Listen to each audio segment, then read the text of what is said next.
So, hello everyone. Today's topic of discussion would be about defense, and this is our 8th lecture as a part of our revision series. So, in the next 1 hour, I'll be introducing to you all latest developments in defense in the last 1 year. Anything that's of significance which has a potential to be asked in the upcoming prelims as a question.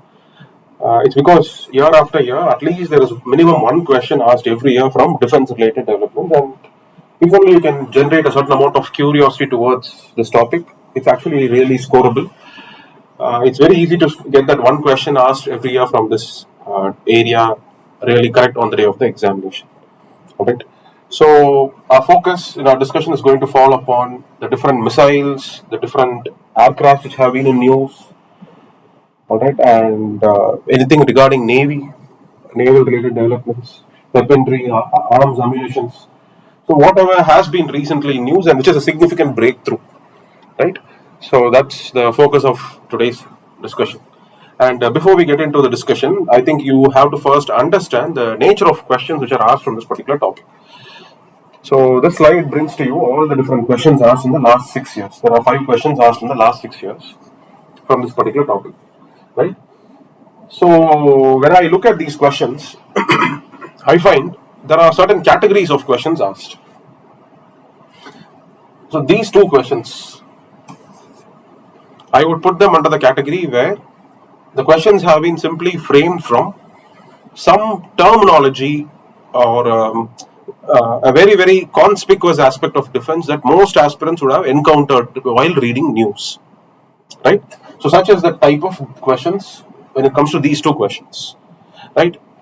But the problem is, yes, you would have heard about THAAD missile defense system. Right? But you should have actually clearly exactly known what it is, because guesswork wouldn't work in these kind of questions. Though it's a matter of awareness, it requires precise, specific awareness. You cannot simply get it right by using some logic or by using its sounding, trying to figure out among the options given which most probably appears to be a more closer guess. No, such kind of methods cannot help you get these kind of questions right. They're easy, but they require you to have very specific and very precise, correct idea about the technology. Right? But it's not some random technology asked. THAAD or fractional or orbital bombardment system, these are very prominently in news.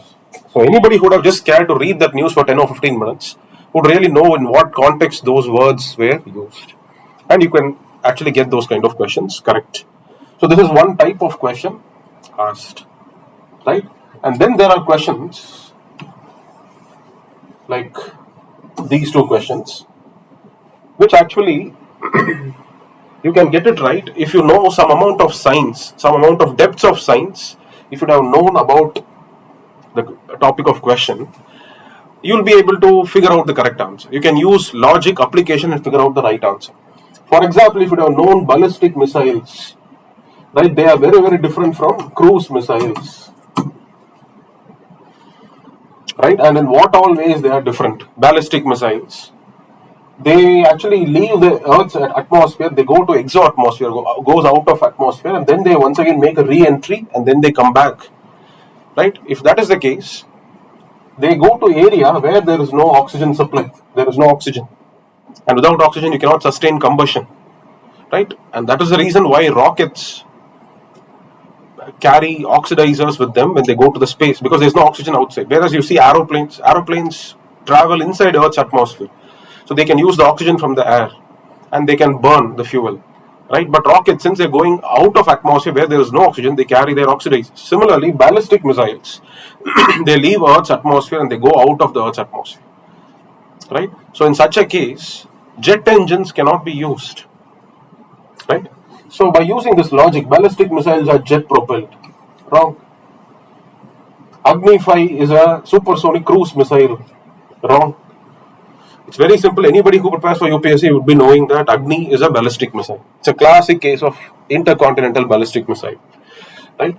So there are these types of questions which can be got right by science, by application of your scientific ideas. Right? So such kind of methods can get you answers like these right. Okay. And thirdly, there are questions where real curiosity is the only way you could have got answers. Right. For example, this was a question asked in 2024 prelims.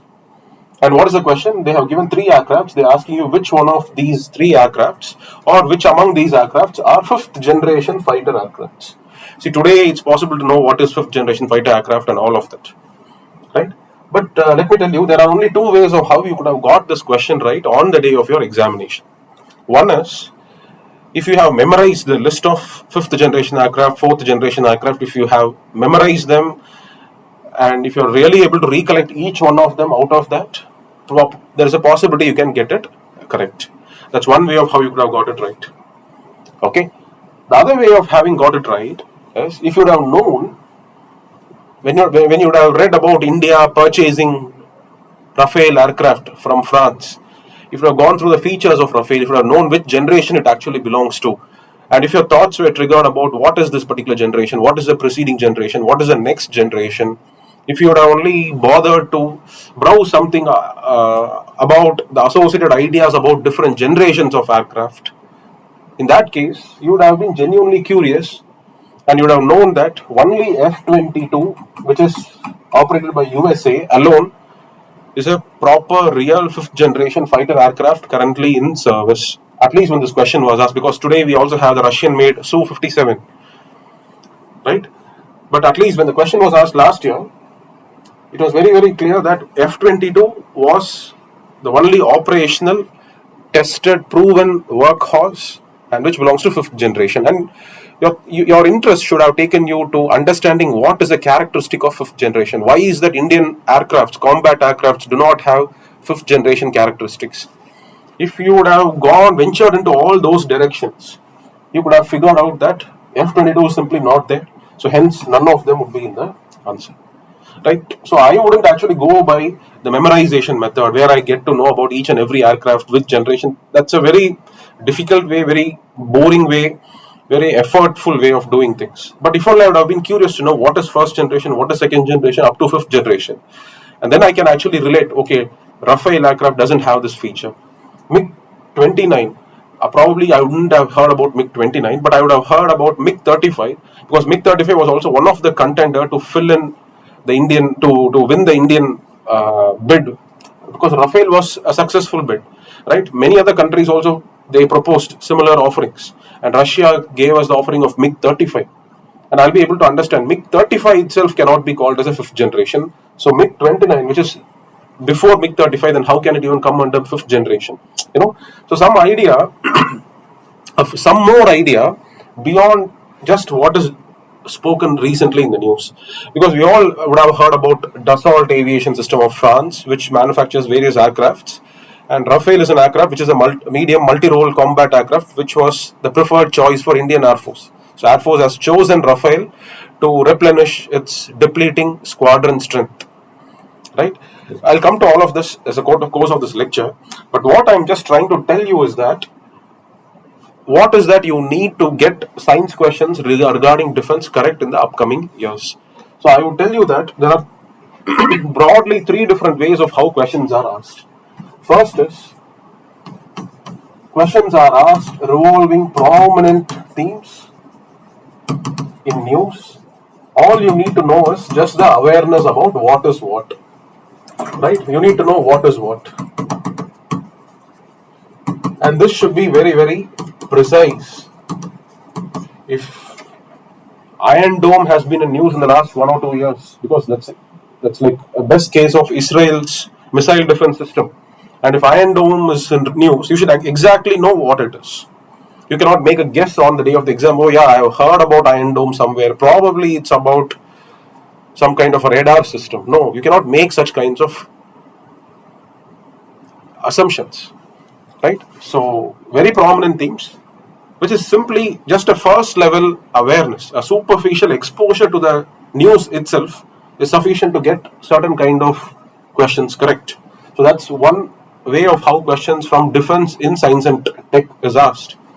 The second type of question from science and tech asked is a bit deeper. Deep, it tests your technology or scientific application, right? So when you read about hypersonic, supersonic missile, you should also get into a level deeper and get to understand what is ramjet engine, what is scramjet engine, where is ramjet used, where is scramjet used, why can ramjet not be used for initial propulsion. All those kind of ideas that you actually build can somehow help in applying those ideas and eliminate or select certain options as right or wrong. Correct? So that is another way of how the questions in science and tech regarding defense tests your skills, right? And third is, I would say, this is for select audience. Not everybody can go to that level and prepare and get such kind of questions right. It requires a lot of curiosity driven learning. Okay, it's more self learning, right? So these can be taught. Probably this can be taught in current affairs awareness sessions. This can be taught as a part of your regular science classes, right? But going to the highest level of learning, where whatever you encounter around you triggers a lot of curiosity, which makes you restless, which makes you go to the extreme depths about those topics. So you start mastering those topics to the level possible, right? Of course, you cannot go and learn everything about everything, but you learn something better than most other aspirants. When you go to such kinds of levels, possibly you can get almost all questions right asked from defense. But at least I would assure you that 2/3 of the questions from first and second themes can be got right, if only some common sense, some scientific thinking can go into the way you approach questions, right? So this is the first insight that I would want to give to you and make you realize that this is an extremely favorable area for you to score on the day of your exam. All it requires is for you to be aware of this different types and prepare accordingly. All right, and those who clear prelims by a very good margin are the ones who are able to really capitalize and take advantage of science questions. They would ensure that they get at least 70 to 80% of the questions going right in science and tech. It's only with that impressive performance in science and tech where your scores can really be pushed high. All right, and it's actually easy to do so. All right, so let's get into the topic and start our discussion. So this discussion on India's defense-related technological advancements is a part of a larger theme, the larger theme being India's security challenges, which is more relevant for your mains than prelims. Alright, so let's get an overview about our security threats. It's only then you will be able to appreciate the developments that's happening in Navy, Air Force and Army. Right. So India, as you know, we have two hostile threatening neighbors, one on the west, Pakistan, other on the north, which is China. And both these nations are nuclear states. And both these nations have fought wars against India in different occasions for different reasons, right? So that's the basic threat assumption based on which our armed forces technological upgradation, technological innovations all have to be viewed in that perspective. All right. So nature has been very, very unkind to India when it comes to dealing with the northern enemy, that's China. It's because the Chinese have an advantageous position because they are located, entire Tibetan plateau, it's located at a certain altitude, right, and it's a flat land. So the Chinese can easily mobilize their armies, reach the outposts very easily. But that wouldn't be the same case with respect to India. For us, we have formidable Himalayan peaks in the north, and there are very few passes which can even grant us access into the Chinese territories. Right, so rapid mobilization in the eventuality of war is going to be very, very difficult for India in our northern frontiers. Whereas for China, it's going to be a cakewalk. It's going to be very easy, and already Chinese have developed excellent road motorways connecting the mainland China with all these remote locations. In the event of war, rapid mobilization is possible via road for the Chinese. But for India, that's not going to happen. Right. But when it comes to the western frontiers, dealing with Pakistan is relatively easy. It's because you have a big boundary where it's actually a plain or a desert territory. So every possible army formations or usage of tanks, all of that can really tilt the chances of victory in favor of India when it comes to dealing with Pakistan. But that's not the same advantage that we have when it comes to China. So nature has put India at a disadvantage when it comes to army confrontation with China, right? But on the other hand, when it comes to air force, air superiority, India is at an advantage, and I'll tell you why. And if at all Chinese have never attacked India after the 1962 war, I would say that a big part of that, a big reason for that goes in the form of our policy of deterrence. Right? What is this policy of deterrence? India is a nuclear state, so we have carried out certain nuclear tests, and as a result of which we have faced ostracism of the Western nations. We have been outcasted from the diplomatic circles of the West. Right? So India had to give some confidence assuring move, and that confidence assuring measure that India had taken to put the fears of Western nations to rest and to give them this impression that we are a responsible player is to adopt a doctrine called as no first use doctrine, which means that though we are nuclear powered state, we are not going to use nuclear weapons as a first strike option. Right? So let's say we deal with China and there are hostilities, we are not going to use nuclear weapons as a first strike option. But if at all China happens to use nuclear weapons against us, in that case, yes, we will go for what is called as second strike capability. Right? So because when you say we don't use nuclear weapons, that can be taken as a sign of weakness. So our hostile neighbors might want to test waters. Right? So we have to send them a strong message that don't take it as a sign of weakness, because our no first use doctrine is also supplemented with two other doctrines, which is called as second strike capability and massive retaliation. Right? We will deal with it, we will reply back in such a way that the damages on the enemy is going to be very, very crippling to the enemy side. Right? So you have to understand all these. Though we have a no first use policy, because India is a responsible nuclear state, we cannot allow that to be taken as a sign of weakness. So that's why we subscribe to other policies of second strike capability with massive retaliation. And it is to ensure a good second strike capability, it is to ensure massive retaliation, we have been equipping ourselves over the years and decades. All our purchase decisions with respect to our buying of the Rafale aircraft, or if India commissions its nuclear submarines, Arihant, right, all of these are in tune with this policy of massive retaliation, second strike capabilities. Right? So it's this which actually acts as a deterrent, and it is to precisely maintain a good second strike capability, we have to equip ourselves, we have to buy weapons, or we have to indigenize development of critical weaponry, so as to always have what is called as minimum credible deterrence. Right? You can have thousands of nuclear warheads, but that's not necessary. Even if you have 10 nuclear warheads which are aimed at China, that's good enough a deterrence. Right? So that's the idea of minimum credible deterrence. So it is to take care of India's security and strategic needs. That's the reason why all this technological developments with respect to arms, ammunitions, purchase of aircrafts, commissioning of naval vessels, all of these happen so as to fulfill that grand objective. Alright. So I have already told you that when it comes to armed forces, when it comes to army, India is at a disadvantage when it comes to fighting against China. It's because in 21st century our biggest threat in our neighborhood is only China. Though Pakistan was earlier a hostile threat, Pakistan today is encumbered with its own problems. It has its own economic issues, it has a lot of political instability, it has a lot of people to pull out of poverty. So the threat from the Western front has actually reduced in the recent years. Right? But when you turn the pages of history, you'll always understand that economically powerful China has always been an expansionist China. Right? Whenever Chinese have gained an economic might, whenever their GDPs have grown tremendously, they have always shown propensity to aggrandize, to make inroads into others' territories. So that's the reason why we are always at a perpetual threat from Chinese, and we have to always be at a certain level of preparedness. And our entire technological development measures, our infrastructure improvement steps that we have been taking, all of that is geared towards this one neighbor, which is the Chinese. Alright. So I've already told you that army, we are at a disadvantage because the terrain of the Chinese puts them at an advantage. Right? Imagine you are standing at a certain height, even a small stone that you throw at your enemy, it becomes an important weapon. Right?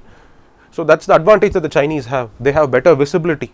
They can have a clean sweep of entire Indian mobilization that's taking place. But for India, we are at a disadvantage because of the terrain. But when it comes to Air Force, we are actually at an advantage. What is the reason for that? We have an air base here in Assam in a place called Tejpur, right, in Assam, and which is actually located at 50 meters above sea level. It's almost at sea level. So you have a 20% oxygen saturation in that place, in the atmosphere. But you go to Tibet, okay, this entire plateau of Tibet, which is at an altitude of 5,000 meters above sea level, oxygen drops down by 50%. Right, so that's why you develop this mountain sickness when you climb without getting acclimatized to higher altitudes. When you simply make a steep climb, when you go to higher levels, right, you start feeling breathlessness. The reason is you're not able to get sufficient oxygen. That's the same problem with combat aircrafts as well. Our aircrafts from Tejpur, since they are located at mean sea level, they have sufficient oxygen. They can carry heavy loads, they can carry heavy missiles, and still the aircraft can have a takeoff. Whereas when it comes to the Chinese, they are at a disadvantage because the flights cannot take off with sufficient payloads in Tibet. It's because oxygen availability is less, so combustion is not going to happen as effectively, as a result of which the flights cannot take off. So all flights of Chinese have to come from their eastern air bases, and the distance is so far, they will not have range. Aircrafts may not have a range of beyond 2000 kilometers. So it needs in-flight refueling and all such additional burden. That's the reason why, even though army is at a disadvantage, but if we can use our air force in a very tactical manner, we can ensure this air force can be put into so effective use that all the enemy positions can be neutralized. That's the reason why, instead of simply depending upon the army to protect ourselves against China, you need to understand these two words: tactical warfare versus strategic warfare. Tactical warfare is a warfare that is spoken in the context of close encounters, right, where you have enemy forces here, you have Indian friendly forces here. So in that case, you have to be very careful as to where you drop your bombs. You should not be dropping bombs on your own people, right? So close range combat is what is called as tactical warfare. When it comes to strategic warfare, it's about long range. So simply you can launch a missile and you can destroy this entire area, right? So for that, either you can launch a missile or you take Sukhoi 30 flight, go and launch gravity bombs over there, right? Bombs which have nuclear warheads, and destroy this entire area. So devastation, whole scale destruction would amount to a strategic destruction, strategic warfare, right? But close scale combat, just selective targeting of enemies while keeping our friendly forces intact. So that would be the idea of tactical warfare. So while our army struggles against the Chinese army, Air Force can just go and it can drop bombs and it can neutralize this enemy positions, right? So we are trying to compensate for the weakness that nature has given us in terms of our army by making a stronger Air Force. And our excessive importance that Indians have started giving on Air Force had actually been the outcome of the 1962 war. It's after the war, we immediately placed orders to Russia. We got MiG-21 aircrafts, the first few squadrons of aircrafts of MiG-21 we purchased from Russia in the event of the first Indo-China war, right? So that was like valuable lessons learned about the crucial importance of maintaining a strong Air Force. And the same policy continues till date. Same is the case with our maritime boundaries as well. While India is at a disadvantage in the north when it comes to Himalayas, we are really at a significant advantage when it comes to the Indian Ocean, because India's position puts it at a very, very favorable location in the, so as to have a clean control of entire Indian Ocean rim, right? And Chinese are at a disadvantage here because they are obstructed by this narrow Strait of Malacca, which is a very significant choke point. It's just a few miles wide, right? And if only India can just close the shutter here, if only India can block the Strait of Malacca, every incoming vessel, outgoing vessel can all be strangulated. You can actually choke Chinese lines of communication by simply controlling Strait of Malacca, right? Chinese cannot have crude oil going to China anymore. Their entire energy supplies will come to a halt, right? So the deficiency in Himalayas can be actually compensated with very good squadron strength of Indian Air Force, as well as a naval fleet just to the required amount. We don't have to create a very large army as that of Chinese or US. right? Because US is a global hegemon. US carriers, destroyers, their ships, they just move across all parts of the globe because the US has to simply maintain its hegemony in different spheres. Same is the case with China.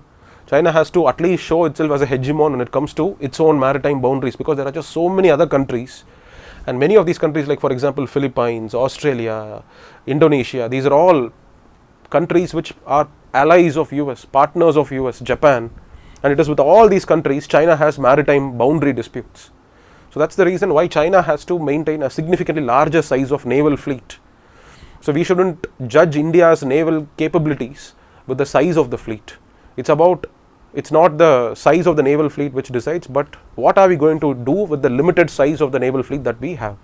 So we don't have to create a large naval fleet like other nations, but we really need to have a very large air force, because it's air force which is going to give the crucial strength when it comes to combat between both the neighbors, right? And history has proven to us, when it comes to even the Kargil war between India and Pakistan, it was because of air force we were able to neutralize the advantage that the enemies had on higher elevations, right? Better reconnaissance with the air force. You now know where the enemies are located, and once you have a clear positioning of where the enemies are located, instructions can be given and artillery can be used to clear out those enemy positions, enemy hideouts, right? So air force becomes crucial. So we need to have a significant strength of air force, and the size of the naval fleet should be to the extent required, right? So all our naval developments, all our air force purchase decisions that we purchase from foreign countries, all of this is based on this particular principle, all right? And it has been often reiterated by the Indian Air Force that to have a very good deterrence against China or Pakistan, we need a sanctioned strength of at least 42 squadrons. What is this 42 squadrons? Each squadron has 18 combat aircraft. So when you have 42 squadrons, it means 42 into 18 combat aircrafts. This is the required strength for Indian Air Force. But presently we only have 30 squadrons. The reason is because a lot of aircrafts that we have purchased were the second generation MiG-21s, which we brought in the 1960s, and many of them are still in use, and many of them have gone out of use as a result of frequent accidents, right? And many of these MiGs have crossed their operational life, as a result of which we simply cannot be dependent on MiGs anymore. So our squadron strength has actually fallen down slowly because of usage, because of aircrafts exhausting their serviceable life, because of aircrafts crashing, right? All of these accidents have also brought down our squadron strength to just 30 squadrons. And for a very long time, India has put a hold on all imports of aircrafts, combat aircrafts. The reason is India wanted to focus on development of its own aircraft called as the Tejas. So that was a plan, that was a program launched in 1985, I think, right? And it's only recently it has come into operation, and that too there are significant challenges with respect to developing an indigenous engine for powering the aircraft. We have developed the airframe, we have developed avionics, we have developed the fuselage, carriage, everything. But when it comes to the most important heart of the machine, which is basically the engine, we are not able to master certain technology. What is that? I'll come to that, right? So as a result of this huge delay in development of an indigenous aircraft, and we hoping that our indigenous aircraft is just around the corner, we have just forgotten to replenish the depleting aircrafts. So after each accident of MiG-21, we should have at least taken steps to import new ones, but which we did not do.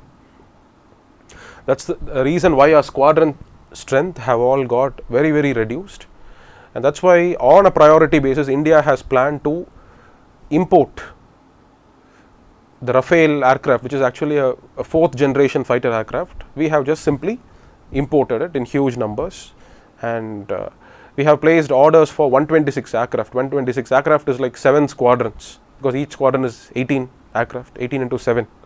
Right, 126 aircraft. Basically 7 squadrons of Rafale is what we have planned to import from France, and there are a lot of crucial decisions regarding why Rafale has been chosen. All right, So this is the idea. So the idea is basically we need at least 42 squadrons, because as of now the present strength of Indian Air Force stands at 30 squadrons, which is critically low. We need to increase it because Chinese have started producing their combat aircrafts in huge numbers.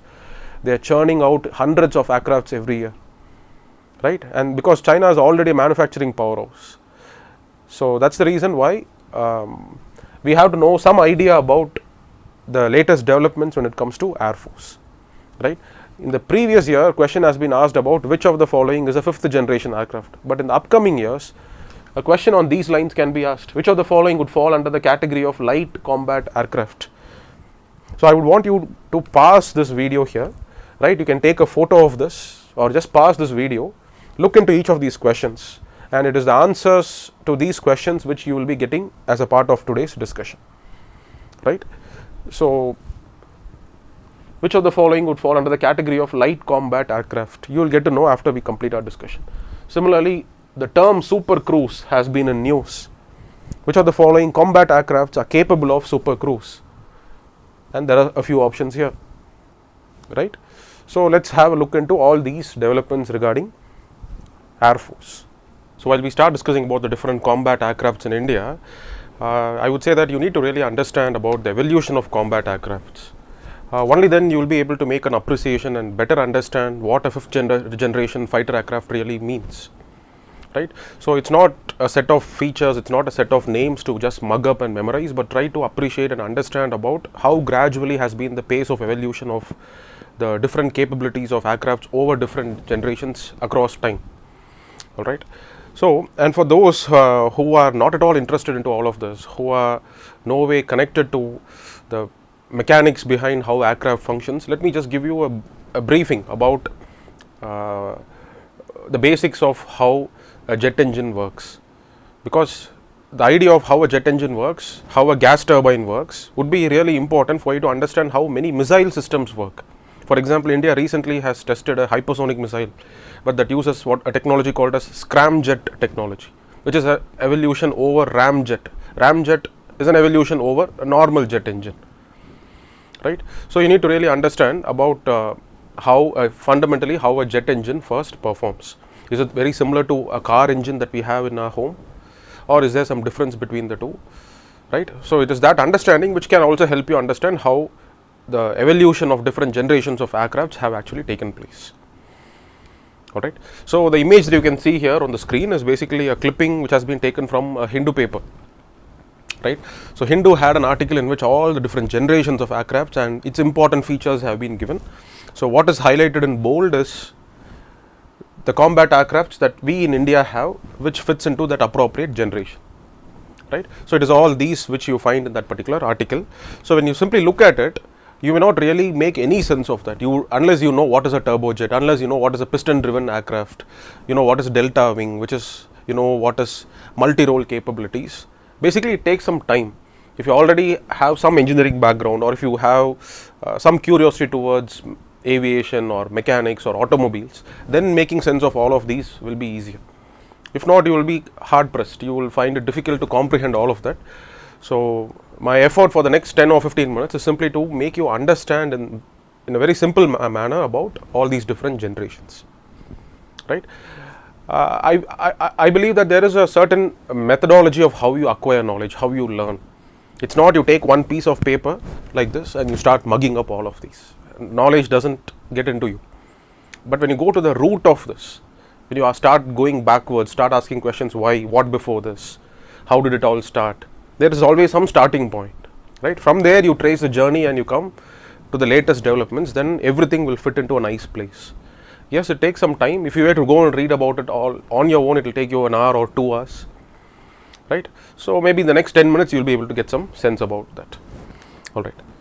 So first, let me tell you, the beginnings of air combat actually took place during the time of Second World War, right? Even in the First World War times, there were some initial beginnings, like helium balloons used to fly over places, they used to drop bombs, all of that.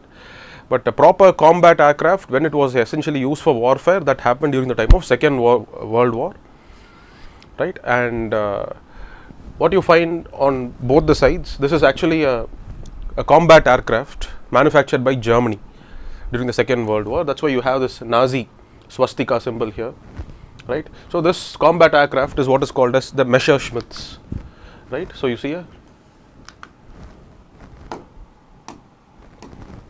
you see here is the name of this company which was manufacturing aircraft in Germany, which is called as the Messerschmitt. All right. So this is a Messerschmitt flight, a combat aircraft.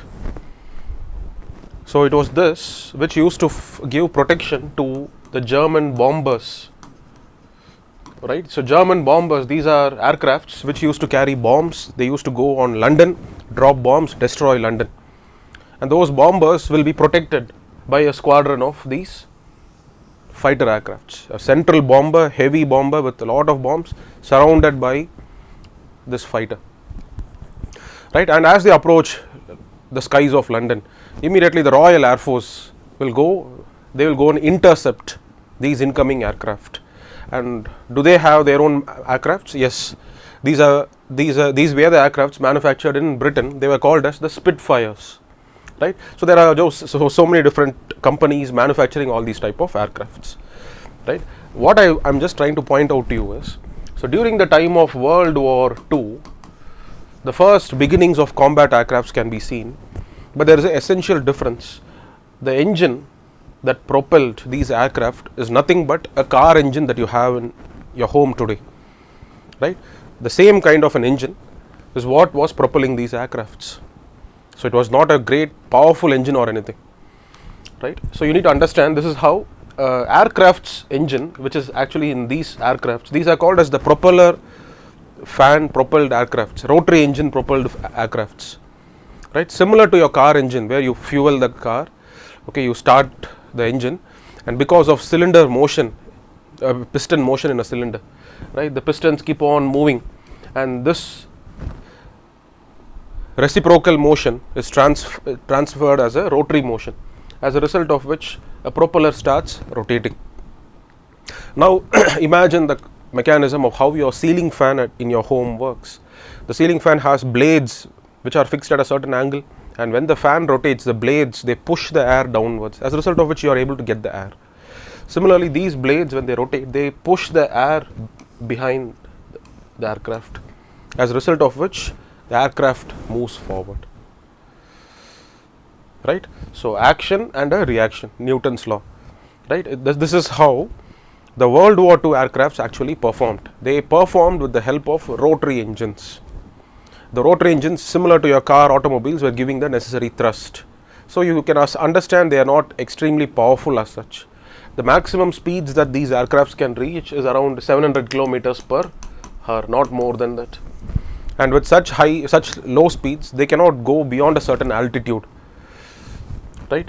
So if you have seen movies like Dunkirk, right, recent movies, or many other World War II movies, you will see that both the opposing parties, they will see each other's aircraft at a certain distance, and from here they will start firing at each other. They start firing with basically guns, right? Basically the entire combat is based on sight. You can see all your enemies and you just engage in a combat with each other. That's how the fighting used to take place, right? So this was an era of rotary engines. That was during the time of World War. But during the time, the German engineers, they have tried mastering what was called as the turbine technology, gas turbine technology. What is this gas turbine technology? This image can give you an idea of it. You see here, this blue color is basically air entering into a chamber, right? If you look into this chamber, you can see a screw kind of a propeller. There is a screw arrangement here which basically starts rotating. It's like, you imagine this as a shaft. You have multiple fans at layers, different layers, right? And when this shaft starts rotating, all the vanes and blades, they all start rotating, as a result of which they start compressing the air layer after other. And as the air enters deeper and deeper, right, as the air enters deeper and deeper, it gets more and more compressed, more and more compressed. By the time it goes to this combustion chamber, it's extremely compressed, and the slightest fuel mixture that you add into this combustion chamber, immediately it catches fire, explosion takes place. right? So that explosion is what gives the thrust forward, right? So gas turbine works on the principle of combustion of incoming air, producing a desired heating effect into which a fuel mixture is injected, and that explosion is able to, that burning is able to create a forward thrust, right? So this is the essential difference between how a rotary engine produces power and how a gas turbine produces power. So in a gas turbine you have a cylinder and you have a shaft, you have blades of various sizes, so that incoming air gets slowly compressed, right? Imagine when you start moving your aircraft, air automatically starts coming in, and when it starts coming in, it gets compressed, more compression. Finally air is at extreme pressure here, and it is in this extreme pressure when you inject fuel, combustion takes place, as a result of which a thrust is produced, right? So now the aircraft moves forward, right? So this is the essential of how a jet engine works, right? So when it comes to jet engines, we have a total of 5 generations of jet engine aircrafts today, right? Let's leave the rotary engine concept aside. When it comes to jet engines alone, today in the world there are 5 distinguishable generations of aircrafts. Okay, so the first generation of aircraft is very similar to that of the previous World War II aircraft. Airframe is the same, the weapons are the same, ammunitions are the same, right? The only difference is, instead of a rotary cylinder engine, now you have a gas turbine engine, as a result of which you can achieve some better speeds, better altitudes, right? So you can achieve speeds around the sound of speed, but not exceeding the sound of speed, right? So that's why the first generation aircrafts were able to achieve what was called as the transonic speed, around 1000 km per hour. That was the speed which was achievable by the first generation jet powered aircrafts, right? So you should understand an idea here. Whenever I use the word jet, it means that it is used in Earth's atmosphere, because it requires air, it's air breathing, it has to breathe in air, and only the oxygen that is there in the air can help support combustion. Whereas when I talk about missiles, I'll use a word called rocket, solid engine, solid boosters, liquid boosters, right? There it's not the concept of jet engine, because missiles go out of the space and then they re-enter. So in that case there is no oxygen there, so they cannot use jet engine in that case, right? So jet engines are used in endo-atmospheric conditions, all right? So from the first generation of combat aircraft, now we move on to the second generation of combat aircrafts. What is the significant distinguishing factor you will find in the second generation of combat aircraft is a concept called as afterburners, right? Just try to understand the basics of it. This is how a flight's gas turbines rear part looks like. Okay, so this entirety is the jet engine, this entire jet engine. Now in the rear part alone, what happens is, when combustion, let's say combustion takes place here, okay, imagine the previous principle I have explained to you. So combustion takes place, now heat is produced, right? The temperature is already around 1500 degrees Celsius, something around that.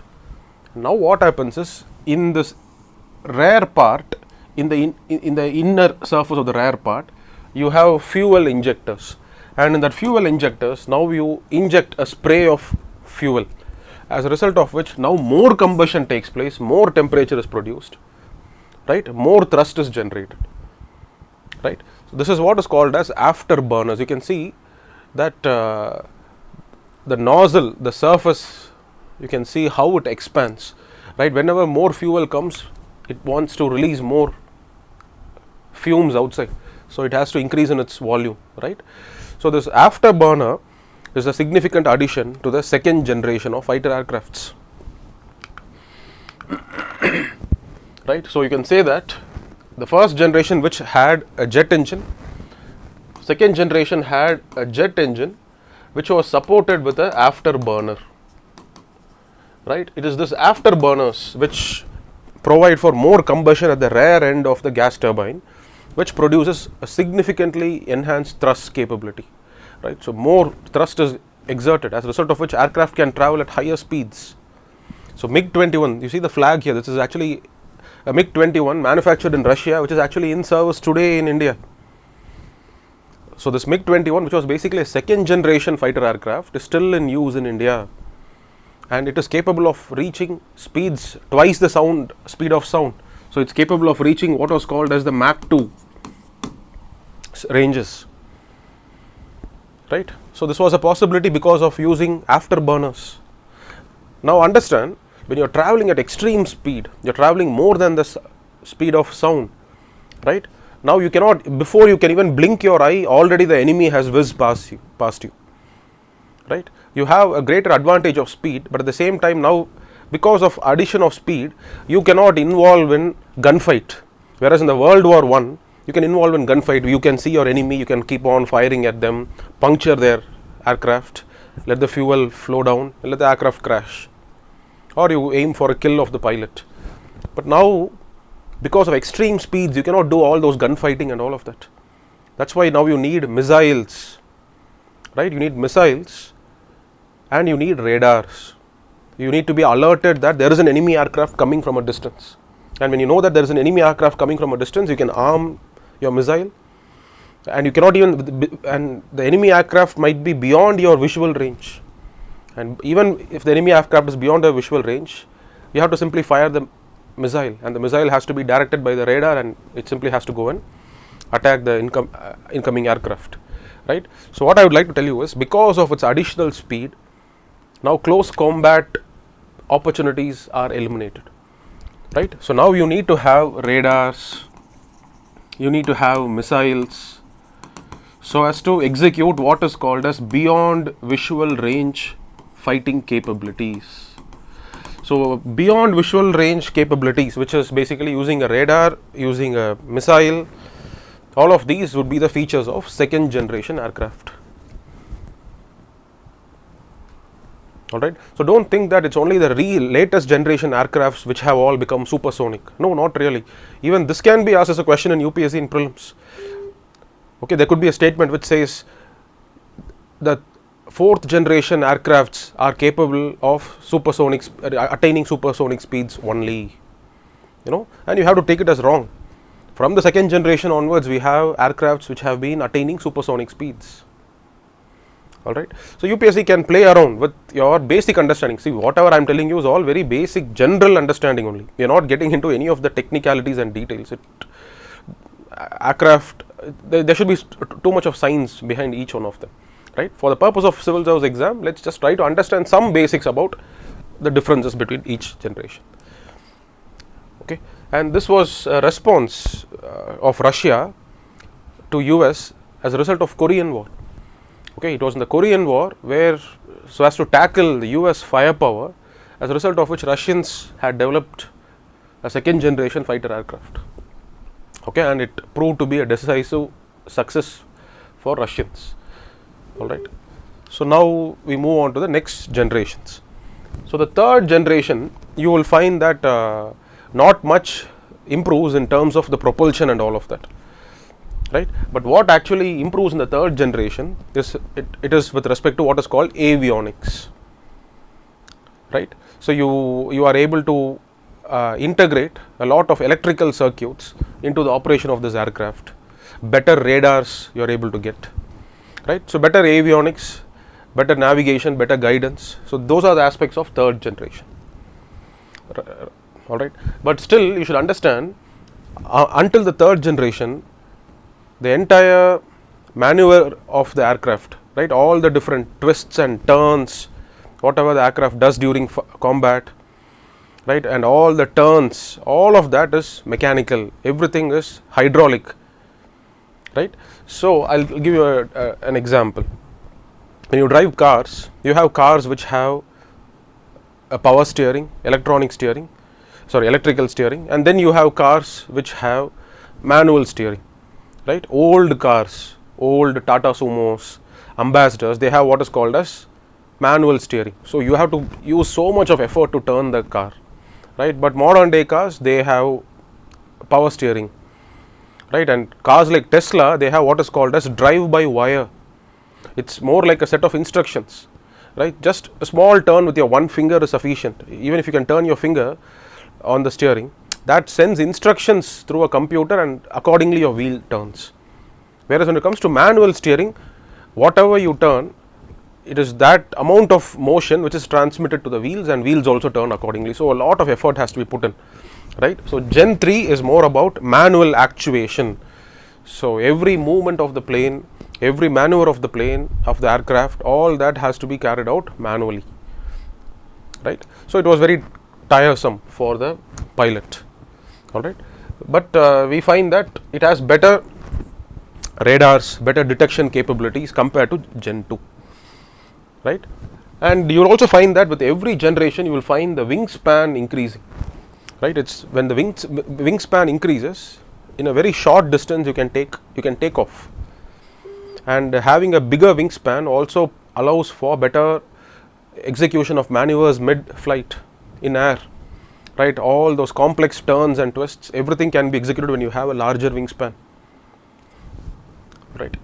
So there are different types of wingspans. We'll not get into all of that. So just understand that Gen 3 is a minor increment over Gen 2, not much, right? And then comes the 4th generation aircraft. It is the 4th generation aircraft which was introduced in 1980s onwards, which is still in use in many countries. It's the longest generation which is still in use, because after the 4th generation you have the 5th generation, but there is only one country which has perfected the 5th generation capabilities, which is United States of America, and they have only one flight for which they have developed, after putting in billions of dollars, around $40 billion were spent on developing a 5th generation aircraft, right? And it's only the F-22, the only sole a true 5th generation fighter aircraft that we find existing and in operation today, all right. So otherwise we find almost all countries, whatever new purchases that they all go for the 4th generation aircrafts, right? So from 1980s till today, almost all aircrafts that are in operation, that are being built for new sales, all of these belong to the 4th generation, all right. So what is the significant aspect of 4th generation? For the first time, the effort on the pilot is reduced. Now you don't have to manually turn the rudder, okay, you don't have to turn the wings manually, it's too much of effort, right? From now onwards, all that is done by wire. It's called fly by wire, right? Minimal effort, everything is electronic, because this is the semiconductor age, with chips, with microprocessors coming into existence. All that gets embedded into flight handling, as a result of which the effort on the pilot is now totally reduced. Very complex maneuvers can be made. Now maneuvering a flight becomes an art in itself. Earlier such maneuvers were not possible, but now everything is possible. The flight just goes on inverted loop. It does what is called as a cobra maneuver. So what you find here, this is called as a cobra maneuver, right? This is done by Sukhoi, Russian made flight, Sukhoi 30, which is actually presently in operation in India, right? So it's capable of performing such complex maneuvers, all right. So you will find that fly by wire technology is adopted, and as usual better radar, right? With more electronics integration and all of that, you find better radar and better better location of the incoming aircraft. All of that can be done better. And 4th generation aircrafts are what are called as multi-role combat aircrafts, right? Before 4th generation, just for fighting you need to have a separate aircraft, whereas if you want to drop bombs you need to have a separate aircraft. Bombers, you need a separate aircraft. And for carrying out what is called as reconnaissance, what is reconnaissance? You just have to fly at a very extreme high altitude and just look out for enemy locations, enemy targets. It's just like scanning a place. Reconnaissance, there is a separate set of aircraft, right? But that's not the case anymore. A single aircraft can carry out all these capabilities. They can carry out air to air combat capabilities, air to surface capabilities, reconnaissance capabilities, all right. So multiple roles are now getting fused into a single aircraft. and that is what is Gen 4 aircraft. That is why 4th gen aircrafts are called as multi-role combat aircrafts. So when India placed a tender for purchasing of aircrafts to replenish its depleting squadron strength, it went for the purchase of multi-role combat aircrafts, which means that it should be 4th generation aircrafts, right? So it, in Indian Air Force, it announced a bid. Okay, it went for a tender. It called for proposals all across the world. All weapons manufacturers, all aircraft manufacturers across the world, they were all asked to participate in bids. Air Force says that we want a 4th generation fighter aircraft, a multi-role combat aircraft, a medium multi-role combat aircraft. Unlike Tejas, which is actually a very light combat aircraft, right? For example, I'll show you the scale of Tejas. Why do we call it as LCA, light combat aircraft? This is the image of Tejas, and this is the image of Sukhoi. You see, Tejas is not even half the size of Sukhoi, right? So Tejas is developed for a specific purpose. Sukhoi is a heavy bomb, it's a heavy aircraft. It's even, that's also a multi-role combat aircraft, but it's heavy. It can have a better takeoff weight, which means that it can have more missiles in its underbelly. It has 12 hard points, 12 points on which 12 different missiles can be placed, right? So it's extremely capable. But the problem is Sukhoi, every 1 hour you spend it airborne, you're going to spend $10,000 on its flight. Very expensive to maintain, very expensive to run. And every time you take it for a sortie in air, you're reducing its life cycle. As a result of which your dependence on Russia becomes more and more. So that is the reason why India always wanted to have self-reliance when it comes to fighter aircrafts. So that's why in 1985 we came up with this program for manufacturing a light combat aircraft, which is cheap, which is economical for our purse. But till today we have not perfected it. The main problem is our engine that we have developed for the Tejas aircraft, which is called as the Kaveri engine. The Kaveri engine's afterburner is a failure, right? I hope you are able to remember this concept of afterburner, right? Where at the rear end of the nozzle, additional fuel mixture is sprayed so as to generate additional thrust. And you need this afterburner, only then you can get thrust output beyond, let's say, 90 kilonewtons. As of now, Kaveri engine without afterburner is only producing around 75 kilonewtons of thrust. That is not sufficient to carry out complex maneuvers in mid-air, because in mid-air you suddenly want to go on an inverted loop, and when you go on an inverted loop, immediately you need to regain your original position, start again accelerating. For that you need thrust at the tap of your finger, and 75 kilonewtons, which is produced in Kaveri engine without the afterburner, is not found to be sufficient. That's why what we do is, instead of getting things delayed by waiting for original indigenous Kaveri engine to be developed, what we do is we have developed the airframe, right, for Tejas. We have developed the cockpit, we have developed the avionics system, all of that. So all that we need is an engine. So we have just imported General Electric engines from America. There's a company called General Electric which actually supplies gas turbine engines for commercial airliners, Boeing and all of them. So it's from GE. We have just imported engines and we have fit into Tejas and we are using it, right? So we cannot even say that even Tejas is 100% indigenous, right?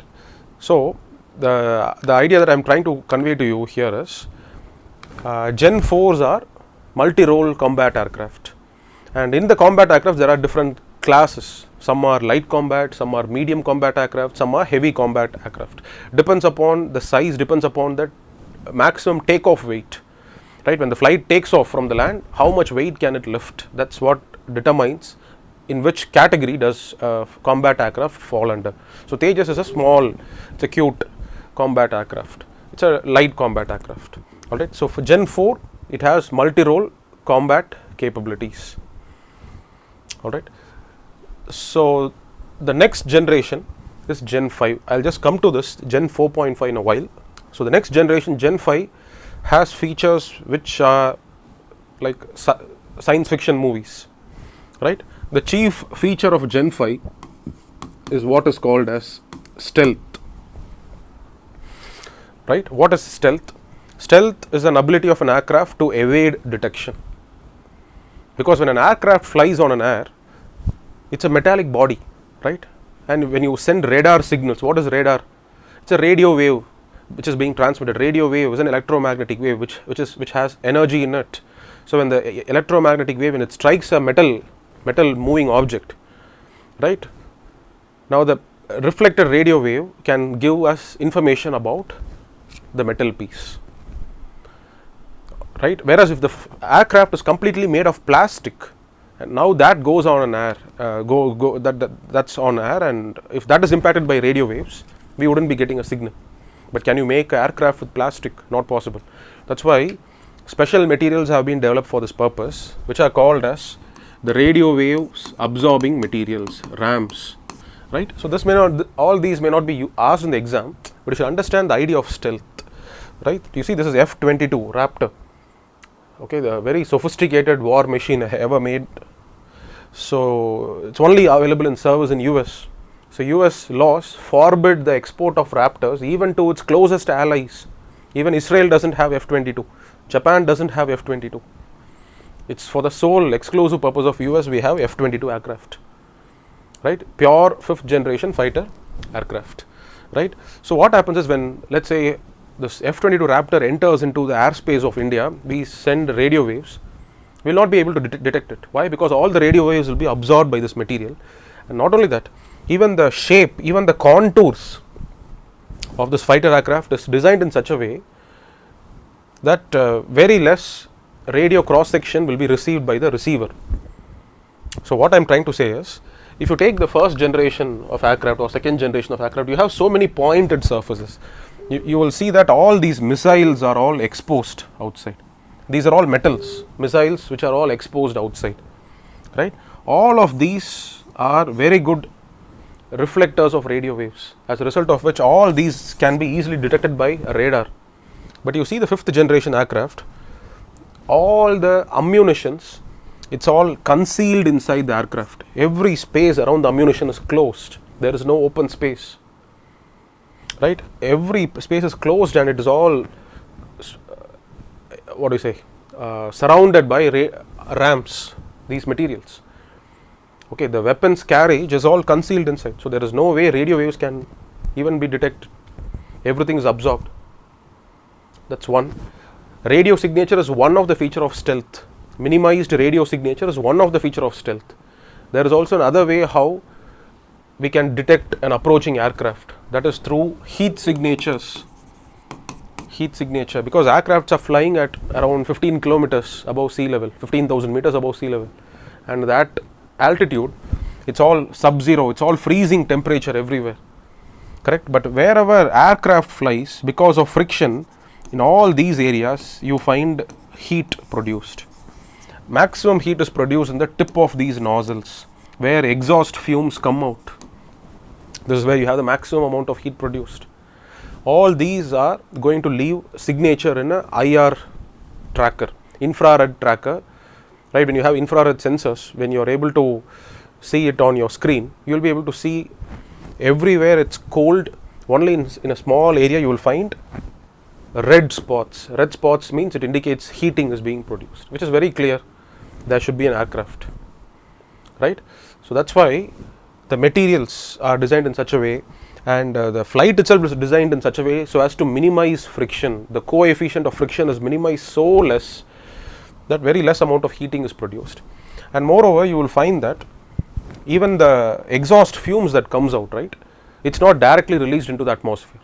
It's actually cooled by taking the neighboring air in. It's cooled in separate chambers, and only after that the exhaust fumes are even released out, right? You can see the rare part of F-22 here. This is F-22, okay, the same Raptor. You see the rare end. This is where the exhaust fumes come out, right? It does not even look like a hot nozzle. Why? Because air is taken in, it's circulated, and then mixing happens, and then the gases are released. See how much of care goes into building a true stealth aircraft, correct? So these are some of the characteristic of the 5th generation, right? But in between the 4th and the 5th, we have a generation which is an intermediate generation called as the 4.5. Basically, it's nothing but Gen 4 aircrafts, which have now, because of technological developments, have become better than Gen 4. For example, in India, we have purchased orders for Rafale aircraft, right? So Rafale aircraft, was in existence since 1980s. Since 1980s, Rafale was always in existence. But just that over time, a lot of features have got added to Rafale. What is that? This wing shape. Okay, it's like a perfect 90-degree triangle. This is called as a delta wing. Right? So delta wings help in better maneuverability of the aircraft. And this is called as thrust vectoring. Thrust vectoring is basically when the nozzle can be rotated about an axis. So imagine this being used in tandem with fly-by-wire. Already with fly-by-wire you have better maneuverability. When you use that along with this thrust vectoring nozzles, what you are able to achieve is extreme maneuverability of the aircraft.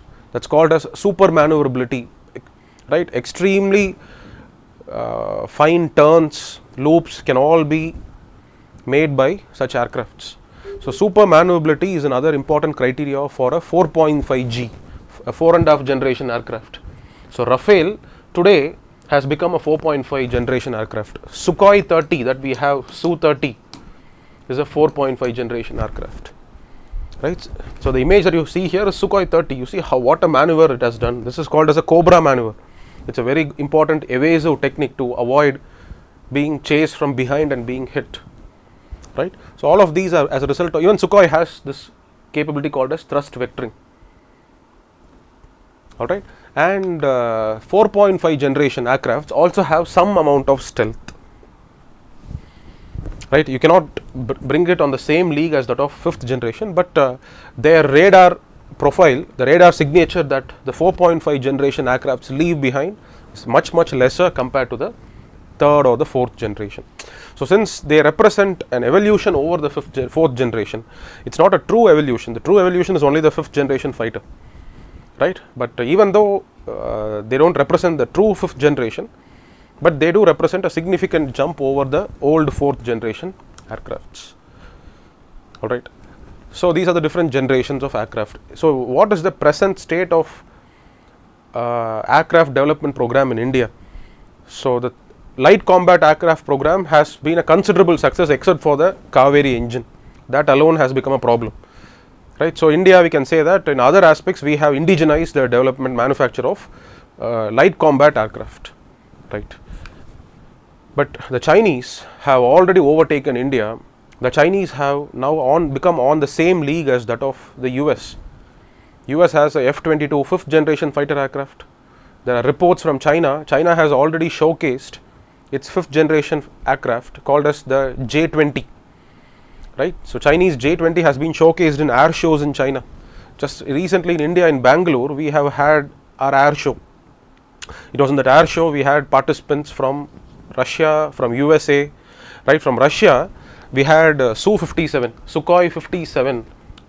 Okay, this is considered to be a 5th generation fighter aircraft, but not really as effective as that of F-22. It has a larger radar signature. Enemy radars can actually detect it, whereas F-22 enemy radars cannot even detect it. It has a very less radar cross section, but Su-57 is more detectable in enemy radars. Right, so it's Su-57 which participated in the Bangalore air show. F-22 not for sale, but US has another modified version which is called as F-35. Okay, I think I don't have the picture here.